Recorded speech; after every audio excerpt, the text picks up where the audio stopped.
The journey can come with a lot of ups and downs. If you're staying at a hotel, you probably just want to find the place and get settled in.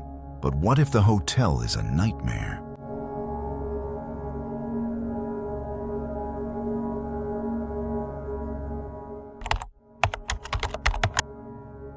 Whether you're taking a trip by plane, train, or automobile, the journey can come with a lot of ups and downs. This story is about my mom. It's some messed up stuff for real. She travels all the time for work, so she's a total pro at it. Airports, planes, hotels. It's all just normal to her. She's seen it all, you know. But this one time, a few years back, something happened that really messed her up. And she's not the type of person to get freaked out easily. She was on a flight from San Francisco to Chicago. It was a long flight, a few hours. She was just super tired after a long conference and just wanted to sleep. She was in an aisle seat, and some dude sat down next to her in the middle seat. She didn't really pay attention at first, just had her earbuds in. He seemed like a business traveler too. Had a nice suit, a briefcase, just a regular guy, I guess. He smiled at her, and she gave him a polite nod. Nothing weird, just what you do on a plane. After a bit, he took his earbuds out and started talking to her. The conversation was super casual, just small talk. He asked her what she did for a living, where she was headed. She answered him, but kept it pretty general. She wasn't one to give out too much info to strangers.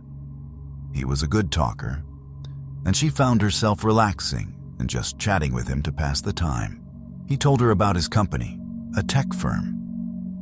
She thought it was pretty cool. He seemed like a decent guy. He asked her if she was staying for a few days, and she told him she was just there for one night, then flying out the next morning. She figured it was harmless info. He then mentioned the hotel he was staying at. It was one of the big chains, a really popular one. It was funny because it was the same one she was staying at. What a coincidence, right? She thought it was kind of cool, like, hey, small world. The flight was landing and they were gathering their stuff.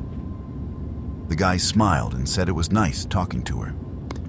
He pulled out a business card and handed it to her, saying they should keep in touch if she ever needed anything in Chicago. She was raised to be polite, so she gave him one of her cards too. She didn't think twice about it. They said goodbye at the gate and went their separate ways.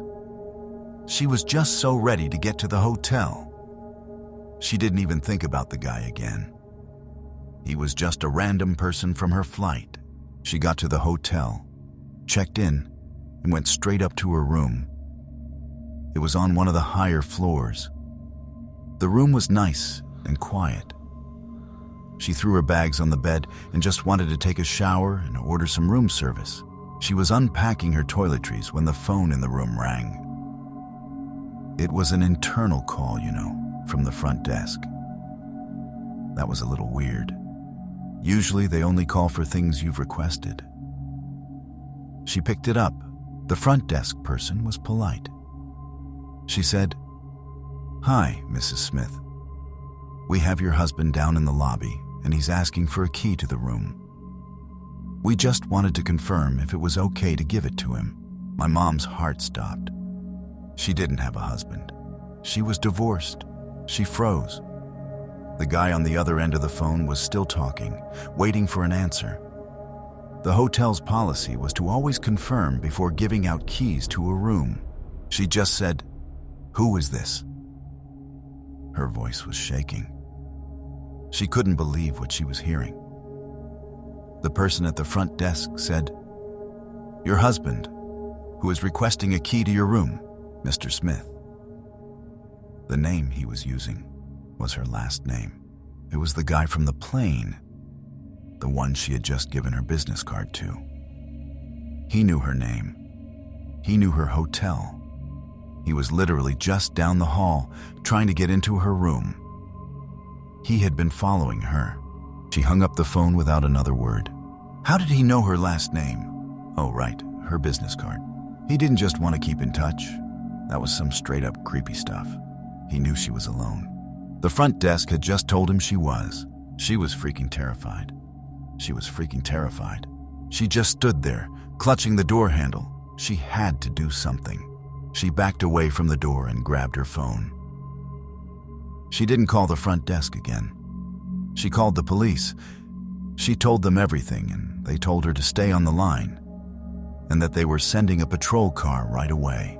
The cops showed up, and she was finally able to breathe. They went down to the lobby and saw the guy. He was still trying to talk his way into getting a key. They asked him some questions, and he tried to deny everything, but they had him on the security footage trying to get to her room. He even had a copy of her business card in his wallet. He was arrested, and the police said they would check his belongings to see if he was carrying any weapons. Just imagine. If the hotel hadn't had that protocol to call and confirm, he would have been in her room, and who knows what would have happened. The feeling of being hunted in a place that's supposed to be safe is a feeling you can never forget. Working in a hotel isn't the most glamorous job in the world. In fact, it's pretty far from it. But when I needed a job, the local hotel had an opening, and they gave it to me right away. I was 18 and had just graduated from high school. I decided against college because I was in my do the opposite of everything your parents want you to do stage of life. Granted, I know not everyone has to go to college to be successful. But in my case, I can't help but wish that I had. Maybe then I wouldn't have gone through all the horrible things that job brought into my life. There were a few small incidents that happened within the first few months. Nothing major, but still uncomfortable. Gross men would hit on me and ask how much it would cost for me to join them for the night. Then there was the truly disgusting stuff. I worked at the front desk, but we were constantly short-staffed, so I did housekeeping for about a month. Let me tell you, it was truly horrifying. I've seen pretty much every bodily fluid on almost every inch of a room at one point or another. I finally had to tell my manager that I was going to quit if I had to clean another room. He assured me that it wouldn't be necessary anymore, and that my job would be easy from there on out. It was around 2 in the morning during an intense snowstorm. No one had checked in for hours, and I figured the rest of the night would be relatively calm, maybe even quiet. I was reading my book when I heard the front door open. The bell hanging from it rang loudly as 2 guys stepped inside. They were wearing large, heavy coats, and they stopped in their heavy work boots to knock the snow off of them. They were laughing about something, but they immediately stopped when they saw me sitting at the front desk. Their smiles just dropped from their faces. They made a weird face at each other and walked up to the desk slowly. I put on my fake customer service smile and tried my best to seem friendly and helpful. But I was tired and worried it would show. They didn't have a reservation, so I booked them a standard room with 2 queen beds. I thought everything seemed pretty normal with them, until as they were walking away, I heard them start talking about how good-looking they thought I was. With me being freshly 18, I figured that was something I would have to start getting used to. So I brushed it off and continued on with my night. I was reading again when I heard someone enter the lobby. It was one of the men. He walked up to the front desk and leaned over it, getting way closer than I was comfortable with. He reeked of beer and cigarettes. I asked him if there was anything I could help him with, hoping it was something simple and that he'd be leaving back to his room as quickly as possible. But life doesn't work like that. He told me the shower drain wasn't working in their room and that he needed someone to fix it immediately. I tried calling maintenance, but of course they weren't going to answer. I politely told the man the soonest anyone would be able to fix it was the next morning. He started getting really mad, saying he was going to complain to my manager and leave bad reviews. By the time he started actually screaming, I decided it would be more worth it for me to check it out than deal with him waking everyone up in the hotel. That would mean more complaints and me possibly even getting fired. I know it wasn't the smartest idea for me to go into a room alone with 2 men, but I wasn't thinking straight. I was exhausted and just wanted his rant to end. It was a decision I would end up regretting for the rest of my life. He led me over to their room, and I asked him and his friend to wait outside while I checked the shower drain. They obliged, and everything seemed normal at first. I was leaning over the bathtub and turned on the faucet. The water ran down perfectly fine. I yelled out that it was working normally, and just as I started to stand up, I heard the door slam behind me. I turned around quickly and screamed. The larger of the two men was standing in the bathroom with me. He grabbed me by my shoulders and slammed me against the wall. "Be quiet, or I'll make this a lot worse than it has to be," he said, almost laughing. I started to scream as loud as I could, hoping one of the other guests would hear me. He released one of his hands to cover my mouth. With one of my arms free, I did something I'm sure he didn't expect me to do in that moment. I unholstered my concealed handgun. I held it not far from his side and pulled the trigger. I knew I had no time to hesitate. My ears started to ring like crazy. He released me and fell to the ground. My adrenaline was pumping, and I barely noticed the door open as the other man came in. I pointed the gun at him and told him to leave, or I'd shoot him. He knew that I meant it when he saw his friend bleeding out on the floor in front of me. He didn't even say a word before running out of that hotel room faster than I ever would have thought he could run. I stepped over the man's body on the floor. I had no idea if he was alive or dead, but I just had to get out of that room. I stepped out into the hallway, leaving bloody footprints behind me. I realized I must have stepped in some of his blood. Multiple guests were standing out in the hallway, demanding to know why they had just heard what sounded like a gunshot. A woman in the room next door must have seen the look on my face, because she immediately came over to make sure I was okay. The police were there not long after, and the room was cordoned off. The man was taken to the hospital. Surprisingly, he wasn't dead and didn't end up dying. An investigation was done, but thankfully, security cameras did show proof that I was lured into the room by the men, and they did re-enter after I asked them to stay in the hallway. The audio was very clear, and I was never charged with anything regarding the shooting. The other man was found only a couple of miles away after his truck had gotten stuck in a snowbank. They were both charged with kidnapping. The man who cornered me in the bathroom was also charged with assault. Both were sentenced to 3 years in prison, as well as given no contact orders upon their release. I quit my job not long after and decided to enroll in college. I'm currently studying English, and I hope to get into writing one day, which is why I sent this in. It's truly felt cathartic. If there's one thing I can advise anyone to do in this scary world that we live in, it's this: learn how to protect yourself. It could save your life one day. I was 25 when it all happened. My mom had passed away unexpectedly, and I was still living with her at the time. The house, every single room in it, reminded me of her. I just needed to get out. It was too much to handle, so I decided to take a trip into the city to get away for a little while. I found a hotel that had some pretty good reviews, and the price for the room was just too good to pass up. I'm not going to say the name of the hotel, for obvious reasons, mostly because I'm trying to forget the whole experience. And even typing out its name feels hard for me.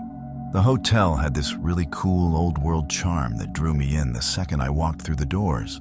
As I checked in, I couldn't help but admire how clean everything was. It was the kind of place you see on postcards. And I was looking forward to getting to my room and finally being able to relax after everything I had been through that month.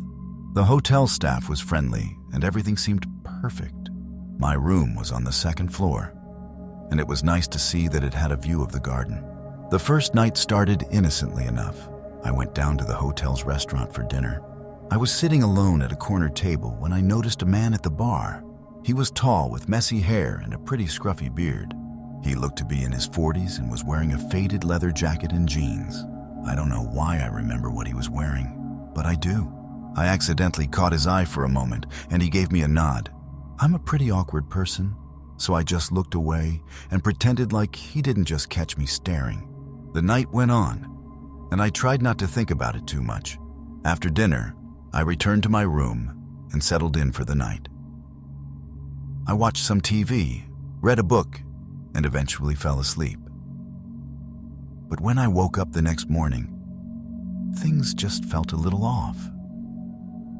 As I stepped out of my room and made my way down the hall towards the elevator, I noticed the same man from the night before. He was leaning against the wall, just a few feet from my room, and his eyes were locked on me. It sent a shiver down my spine, and it wasn't the good kind. I tried to shake off the uneasy feeling, thinking it might just be a coincidence. But that voice in my head was telling me something was wrong. I really should have listened to it. I decided to try and go about my day without being too paranoid. But being a woman all by myself, a small bit of paranoia is kind of required. I wanted to see the sights and explore the city. But no matter where I went, I had this eerie feeling that someone was following me. I couldn't escape the feeling of just being watched. That night, I got back to the hotel and decided to have dinner in that same restaurant again. I really didn't want to run into that dude, but the convenience of eating and being able to go straight up to my room was just too tempting to pass up. I also hoped that being around people would ease my nerves. As I sat at my table, the same man walked in once again and sat at the bar. Only this time, he was closer and he was facing me. He had a drink in hand, staring very intently. I tried not to look at him. But when someone is staring at you and won't even stop when you look back at them, you can't help but take a peek every so often to see if they're still doing it. After a short while, his face changed into a kind of creepy smile, and I was just thoroughly creeped out. I got up to leave and noticed that he got up at the same time. He began walking out right after me and was eerily close behind me as he did so. I swear I could feel him breathing on the back of my neck. As we walked, I tried asking him nicely to just stay farther back, but he started to laugh. He followed me all the way up to my floor and stopped a few doors down from my room. I entered my room quickly, glancing back at him and noticing that he was doing the same thing as before. Just standing there in the hall, clearly waiting for me or waiting to do something to me, all without saying a word. I knew I probably shouldn't ignore it anymore. I was scared and confused, so I decided to approach the hotel staff about the situation first before I went so far as to just call the police. The man hadn't actually done anything to physically harm me, so I doubted that there was anything they would have been able to do anyway. I explained my discomfort and the fact that I had seen the man loitering near my room multiple times. The staff was actually very understanding and assured me that they would keep an eye on things for the next couple of days. I stayed close to the hotel and inside my room for the most part. I even considered cutting my trip short, but I didn't want to let fear dictate my choices. This was supposed to be my time to heal, and I didn't want to let some freak of a man ruin it. As a person traveling alone, I was determined to just reclaim my sense of security. Unfortunately, every day I was there, I saw that guy. Sometimes he would be in the lobby, other times in the hallway or near my room, and occasionally he would be at the restaurant. He even managed to come into the gym the few times that I randomly decided to work out. It was as if he was playing a twisted game of cat and mouse with me. I became increasingly paranoid, constantly looking over my shoulder, wondering when and where he'd appear next. One night, after I'd been there for about a week, I returned to my room after dinner, and I was shocked to find a note had been slipped under my door. The handwriting was hurried and barely legible, and all it said was, "Watching you." My heart raced as I read the note over and over again. I knew it was from him. I immediately called the front desk and reported the note. The staff told me that they were taking the situation very seriously and advised me to just lock my door, stay in the room, and wait for them to check the security tapes. They assured me that they'd find the man and get the police involved if necessary. I sat in my room, waiting anxiously for someone to tell me that the man was being kicked out or even that he was being arrested and that I'd be okay. Minutes turned into hours, and the sense of dread only intensified. What if the staff couldn't find the guy? What if he was waiting for me somewhere else in the hotel? What if he was in my room and I just didn't know it? It almost felt like I was being hunted. Finally, a knock at my door broke the silence. It was the hotel manager, along with a security guard. They informed me that they had found the man, who was in the process of being escorted off the premises. They assured me that he wouldn't be allowed back in the hotel, and that they were involving the police to be sure all necessary steps were being taken to resolve the issue. I was relieved, but still shaken. I thanked the hotel staff for their quick response and for believing me when I told them something was wrong. I was later contacted by a detective who informed me that the man was arrested after they found multiple pictures of me in his coat pocket.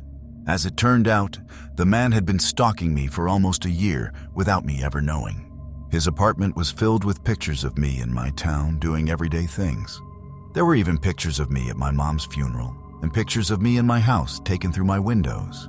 I have no idea how I never noticed that someone was constantly following me. But I guess realizing when I did before he tried anything physical was better than realizing too late. He was charged with aggravated stalking. And looking back, this experience taught me the importance of trusting my instincts and taking action when I feel unsafe. It was the summer of 2012, and I was in my early 20s. I lived in a small town that seemed a little stuck in the past. My friends and I were always trying to find new and exciting ways to spend our time. Unfortunately, curiosity got the better of us. We had heard rumors about this abandoned hotel on the outskirts of town, and we decided it might be interesting or even a little creepy to go exploring. I guess when you're bored of your mundane life, even something terrifying is better than just staying in bed all night. Little did we know that this decision would lead to a night we would never forget. The hotel had been vacant for as long as I could remember. It was this massive, imposing building that stood at the edge of the woods, gradually being consumed by nature. The plants around it were so overgrown that it was almost hard to even find a way in. Stories about the hotel varied from person to person, but one thing was always the same. You were never supposed to go there after dark. But we were idiots. We figured there was safety in numbers. So we packed our flashlights and headed out just as the sun was setting. It was really foggy that night. I remember my friends and I gathered at the edge of the woods. My heart was beating really fast. I started getting second thoughts, but everyone was so excited, I didn't want to be the one to bring them down. As we approached, our first thought was that it was just a creepy-looking structure, not as dangerous as everyone made it seem. I even thought maybe the stories were just something our parents told us to keep us from actually going there. Its windows were all shattered, and the once grand entrance was just this huge, gaping hole. The graffiti on the walls and the overgrown bushes added to the already creepy vibe I was getting just from stepping foot inside the building. We cautiously entered, flashlights in hand. The lobby was filled with torn-up old furniture and the faded wallpaper peeled from the walls. We kept talking about what it must have been like when it was open and how weird it was that it was just left to rot. We explored the ground floor first, poking our heads into every dark room. My friends started telling ghost stories to try to freak us out. Every creaking floorboard made us jump, but we laughed it off. We made our way up the steps to the next floor. Once we were on the second floor, we stumbled on some stuff that made it obvious we weren't the only ones who had ventured into that place. Sleeping bags, empty food cans, and scattered belongings made it clear there were people squatting there. It was disconcerting, but not entirely unexpected. After all, an abandoned building in the middle of nowhere would be the perfect place to stay if you were homeless. We decided to push forward, moving to the third floor and then to the fourth. We had heard the fourth floor was the spookiest, so we wasted no time getting up there. The higher we went, the more damage we noticed. The floorboards were falling apart, and the building just seemed more sketchy up there. We were making our way through the different rooms, trying to be careful not to fall through the floor, when I started to feel as if someone was watching us. I dismissed the feeling. I thought it was probably just my mind playing tricks on me. I'm sure anyone exploring a creepy, abandoned location would feel the same way. As we reached the top floor, we discovered an open door that led to a rooftop patio. It was a spectacular view, but something was off. We all got very quiet. And then, clear as day, we heard a muffled conversation coming from a nearby room. Our hearts started racing. I began to beg my friends to just leave with me, but they were determined to find out if there were other people there. The door was slightly ajar, and we peeked in. Inside, there were 3 men sitting around a small table that was practically falling apart. It was also fairly obvious they were getting ready to do something with substances. I'm not sure exactly what it was. They were startled to see us, and for a moment, we all froze. My friend Alex stepped forward and tried to strike up a conversation, explaining that we had only come to explore the building. He was met with silence, and I could feel the tension in the room grow thicker. One of the men finally spoke up. In a gross voice filled with hostility, he said, "You shouldn't have come here." His words sent a shiver down my spine. I realized we had unintentionally found ourselves in a dangerous situation, far beyond anything any of us could handle. This was technically their home, and to them, we were the trespassers. Another one of the men was also visibly agitated. He pulled out a knife and started to come towards Alex with it. Alex managed to back away fast enough to avoid getting stabbed, but the other 2 men got up quickly to back up their friend. Alex yelled at us to run, and we all started sprinting down the steps. The wood crumbled as each of us ran one after another. Alex was in the back, and the 3 men weren't far behind. Just as we were nearing the bottom floor, Alex tripped and fell down an entire flight of stairs. I watched in horror as he landed with a thud in the lobby. He seemed to be unconscious, and we were all screaming. His girlfriend, Beth, rushed over to him. We stood between him and the 3 men, but my mind kept telling me we were all going to die that night. I looked at the men and wondered what was going to happen next. "I hope your friend isn't dead. We weren't trying to hurt you. We just wanted to scare you a little bit. We do it with all the kids who come to our house here," one of them said. He put the knife away that he had brandished earlier. "We just didn't want anyone coming back, that's all. Just get your friend. Get out of here and get some help. We're really sorry. Just don't send anybody back here, all right?" I was looking into their eyes in the little bit of light that we had, and I realized how scared they were too. I knew they were telling the truth and weren't there to hurt us. It was just one of those wrong place, wrong time moments. If anyone was at fault, it was us. We should have just stayed away from that place to begin with. The 3 men walked back up the stairs, and I looked back down at Alex. He now had his head in Beth's lap, and she was begging for him to wake up. None of us had phone service, and we quickly realized we would have to carry him back to the car. Thankfully, it wasn't too far, just at the edge of the woods, but we were still around an hour away from the nearest hospital. We really had no other options. The car ride was hard. Alex didn't wake up the whole way to the hospital. When we finally made it inside, they immediately took him back. Apparently, he had a brain bleed. When he woke up about a week later, he realized he couldn't feel the lower portion of his body. He had been permanently paralyzed from the waist down. Beth begged us to go to the police about what had happened. She was furious about the permanent challenges Alex would have to face for the rest of his life. After talking to the rest of our friends, we decided to leave the decision up to him. Being the incredible, selfless guy he is, he decided against reporting them to the police. He said the only thing it would do was ruin their lives, and that one altered life was enough. He knew they never meant to hurt him. Alex was released from the hospital a few weeks later and struggled a lot with his disability for a long while. He and Beth decided to end their relationship not long after that. She never really understood why he refused to report the men, and that decision was the reason, I guess, they broke up. We were all just happy that even out of the relationship, she honored his decision and just kept quiet. It's been a little over 11 years. Not all of us are still close friends. Alex and I actually ended up falling in love and getting married. Beth is still friends with us, although not as close as we once were. Alex doesn't let his life be defined by his disability. That night changed our lives forever. But a part of me, even if it seems wrong, is grateful it happened. If it hadn't, who knows if we'd be together. Many years ago, I decided to take a road trip from Florida to New Mexico to visit my adopted Aunt Linda. She's my adopted aunt because, well, I didn't have much family growing up. Since she was decades older than me and treated me like family, I just started calling her my aunt one day. And it kind of stuck.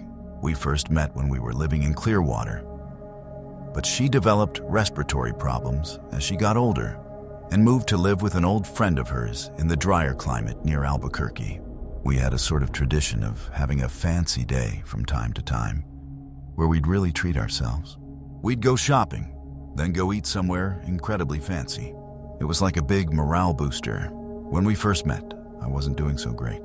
I was young and fresh out of a relationship.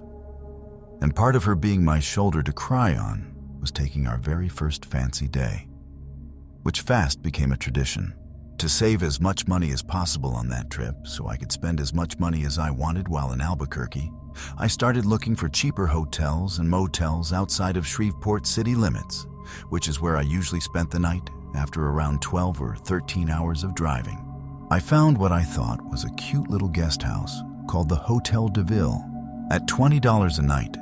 It was considerably cheaper than most of the other options in downtown Shreveport, and it looked considerably nicer too. I called in advance to make sure that they were okay with late check-ins, and I mean late too, because I sometimes didn't make it to Shreveport until very early in the morning.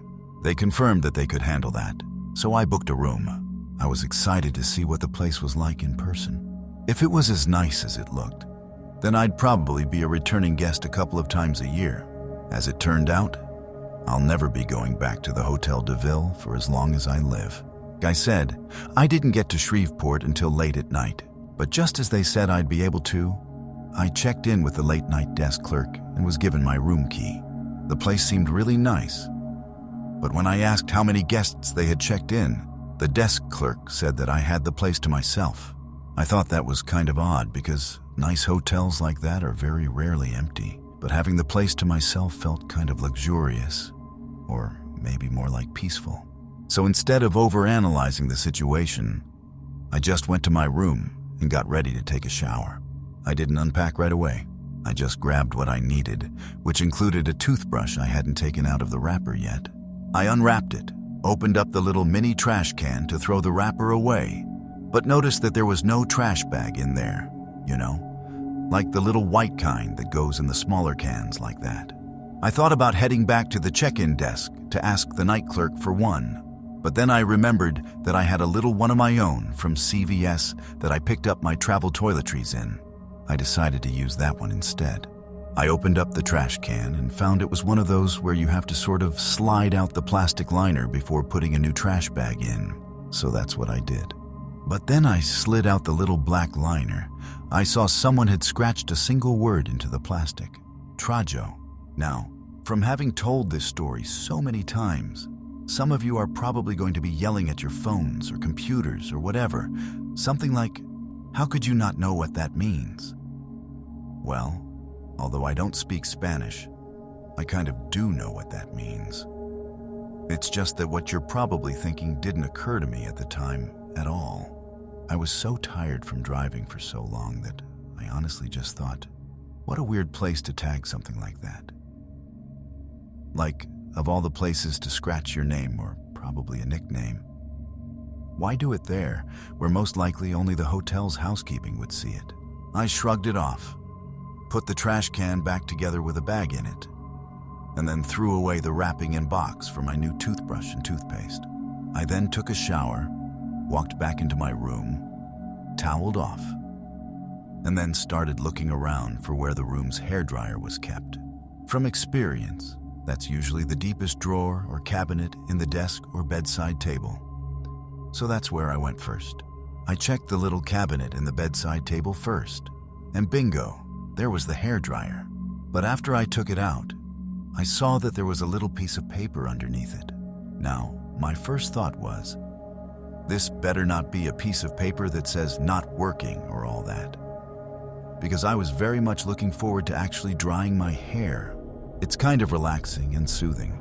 But when I took it out and unfolded it, I saw that all it said was, help me. The second I laid my eyes on those words, my heart kind of skipped a beat.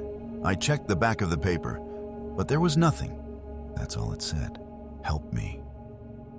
I looked around the room again, my eyes darting to every corner as this sudden feeling that something was badly wrong took hold of me. I was irrationally terrified that someone was in the room with me, but it was just me alone with this creepy silence in the air. I didn't know what else to do. I wasn't sure if just a note was enough to call the cops over, so I took it down to the front desk to ask the clerk what he thought we should do about this. The guy was still there, sitting at the desk reading a magazine and looking like he'd rather be at home in bed. I explained the situation, told him maybe someone had been scared or in fear for their life in the room that I was in. But after realizing all I had was a handwritten note, he just sort of dismissed the thing as a little prank. I asked him how he could be so sure that it was nothing to be alarmed over, and he responded by asking if there was anything broken or any blood or anything like that. There wasn't. There was only the note. When I made that clear, he said what I'd been thinking, that it wasn't enough to call the cops over. So unless I wanted to check out or move rooms, there wasn't much else he could do for me. I walked back to my room and just sort of sat there for maybe 10 or 15 minutes. Then I repacked my stuff and actually checked out. I literally felt like I was about to be the star of my own horror movie. I've listened to enough of your podcasts to know what happens next.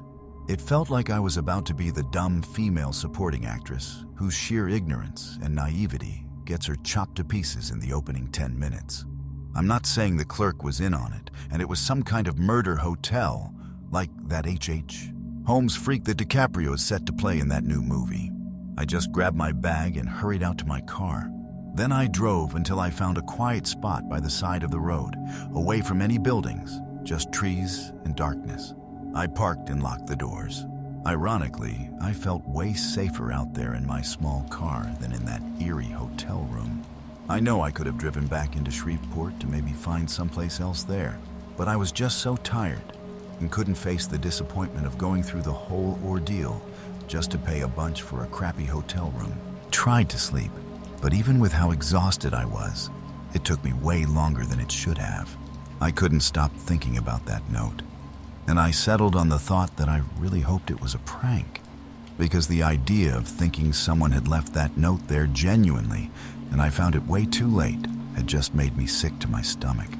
With the attitude the clerk took, like, oh well, it was probably just a prank. It's no wonder you hear all these horror stories about women getting kidnapped and trafficked in those kind of places.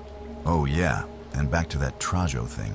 When things finally went down on what that word really meant, I actually called the hotel to tell them how I thought both the note and the scratched trajo word might be connected. It wasn't the same clerk that was on duty the night that I checked in, but I told them what room number I was staying in and where exactly the word had been scratched.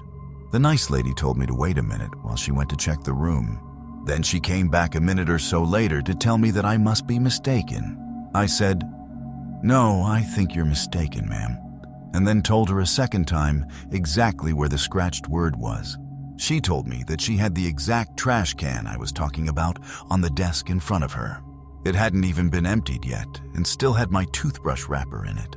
She pulled out the plastic insert I was talking about, but according to her, there was nothing on it.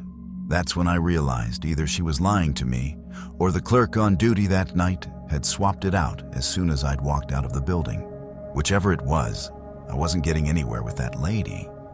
So I just thanked her for her time and hung up and just kept on driving towards Albuquerque.